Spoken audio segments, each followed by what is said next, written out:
Hey guys, my name is Victoria. Welcome back to this virtual debate for POS 361. Today I'm giving my rebuttal argument for the topic of whether the border wall is or is not a positive foreign policy initiative for Mexico and the United States. For today's rebuttal video, I will be addressing some points that were brought up by my classmates in response to my first video. Something I found interesting after watching the responses from Wesley Fine, Joseph Chavez, Soria Estevez, and Angel Gould was that their responses were all different variations of the same points. Each of my classmates generally drew from the same talking points that I mentioned in my first video. These points are the funding of the border wall that led to the government shutdown earlier this year, economic, environmental, and health concerns that I mentioned in my first video, as well as crime, human trafficking, and seeking asylum from cartels and terrorists. Lastly, they each stood by their initial debate stance arguing that the border wall is not a positive foreign policy initiative and would not prevent illegal immigration into the United States. One comment made by Angel stated that my video was misguided to focus on political views, meaning I focused on Democrat versus Republican opinions on the border wall instead of foreign policy issues. The entire basis behind the debate of building a border wall on the American-Mexican border, the reason we are having this debate in class, stems from the differences on border security of both parties. Republicans and President Trump support border security and building a border wall, whereas Democrats and Democrat 2020 candidates advocate open borders and allowing illegal immigrants to freely come into the United States unchecked. This is not misguided. This is what's happening in the United States and being reported on a daily basis.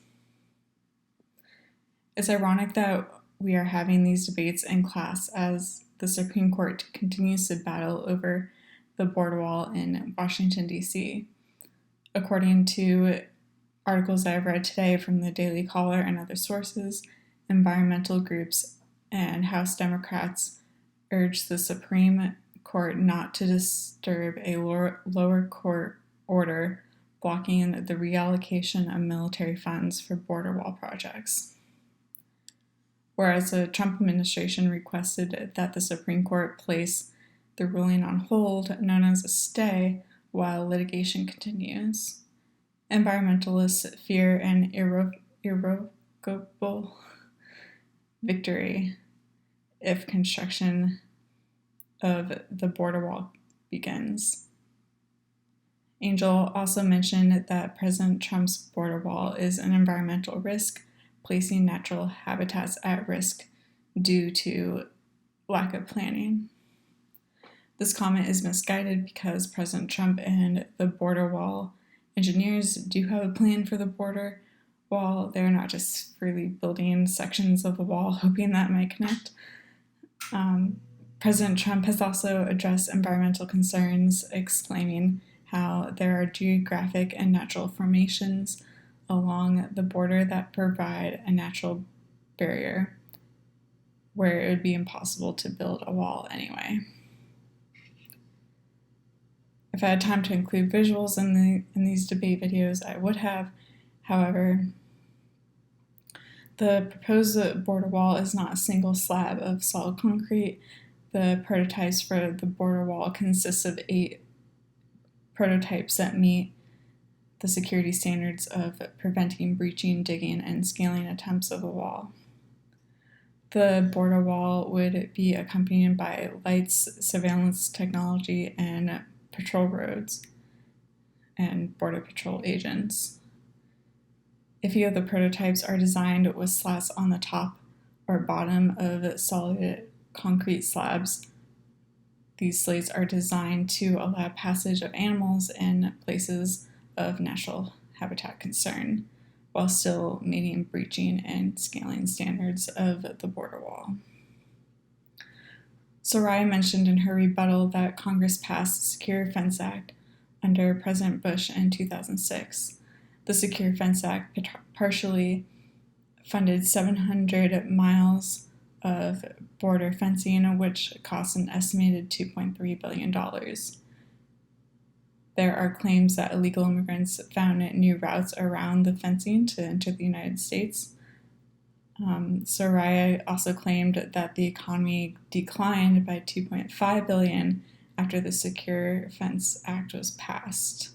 Hence, the border wall was ineffective and hurt the economy. While I agree that the Secure Fence Act was not effective, this does not mean that building Trump's border wall will not be effective for border security. The existing border fence has little to no security features. The current fence is easily climbable and can be breached. It only partially covers certain sections of the border, which, as it was mentioned, can be routed around. Additionally, there is no correlation between the Secure Fence Act and the decline of the economy by $2.5 billion. In my initial video, I mentioned that American citizens were being murdered and raped at the hands of illegal immigrants. My classmates misconstrued these comments and interpreted them as me saying that all illegal immigrants are rapists and murderers. This is not true and not at all what I was implying. Of course, not all illegal immigrants are murderers and rapists. However, you can also not say that all immigrants coming into the United States illegally are families seeking asylum, as my fellow classmates had mentioned. Both of these statements are false overgeneralizations portrayed by the mainstream media. However, there are American citizens that die at the hands of individuals who are in this country illegally. Furthermore, while it is true that not all illegal immigrants are bad people who are murderers and rapists, they are, however, criminals because they broke the law of the United States and entered the country illegally. Another point brought up was how expensive and time-consuming the citizenship process is. The citizenship process is a separate issue from the border wall topic. The citizenship process would involve policy decisions regarding the path to citizenship. While I do agree that the process should be less complicated and less time-consuming, the process should also vet people who want to come to this country to work and help make it a better place for everyone. My classmates also accused me of separating immigrants by race and religion and stated that they are asylum seekers and many immigrants are here on overstayed visas. However, I did not separate immigrants by race or religion at all in my video. I said that immigrants are coming to the United States from all over the world, and furthermore, asylum seekers and overstayed visas are two completely different groups of immigrants. Asylum seekers do not receive visas when seeking asylum into the United States. A majority of them enter our southern border through Mexico and are put into holding centers to await passage into the United States. These people are not held captive in these centers and are permitted to leave anytime they want, as long as they do not attempt to illegally enter the United States, because that would be breaking the law. The last point that I wanted to touch on is that illegal immigrants are given incentives to come to the United States. These incentives are provided by federal and state governments and church organizations, which are subsidized by the American taxpayers. These incentives include housing, education, money, food, and healthcare. Depending on the state, some states provide more benefits for illegal immigrants than others, known as sanctuary cities or states, such as California. immigrants will seek healthcare services and emergency rooms because they cannot be refused service. It was reported today that Alexandria Ocasio-Cortez supports providing mental health care services to migrant children who had been separated from their families and providing these healthcare services to these children for the rest of their lives. At this point in time, there are no incentives or transition plans to help people who receive government subsidies through Medicare or welfare or other programs to come off these plans and become self-sustaining. These are not temporary programs, they are lifelong programs that will continue to cost taxpayers billions of dollars. Lastly, the United States does not have the resources to support millions of illegal immigrants pouring across our nation's borders.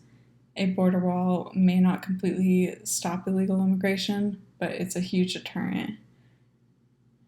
A wall along the American-Mexican border is a positive foreign policy initiative that will not only help improve our economy, but also improve the economies of other nations like Mexico and countries in South America. When the cartels in other countries realize that the U.S. border is secured by a wall, human and child trafficking will decrease dramatically. The governments in Guatemala and other Central American countries will be forced to make things better for their own citizens instead of losing millions of people to the hope of a free handout in America.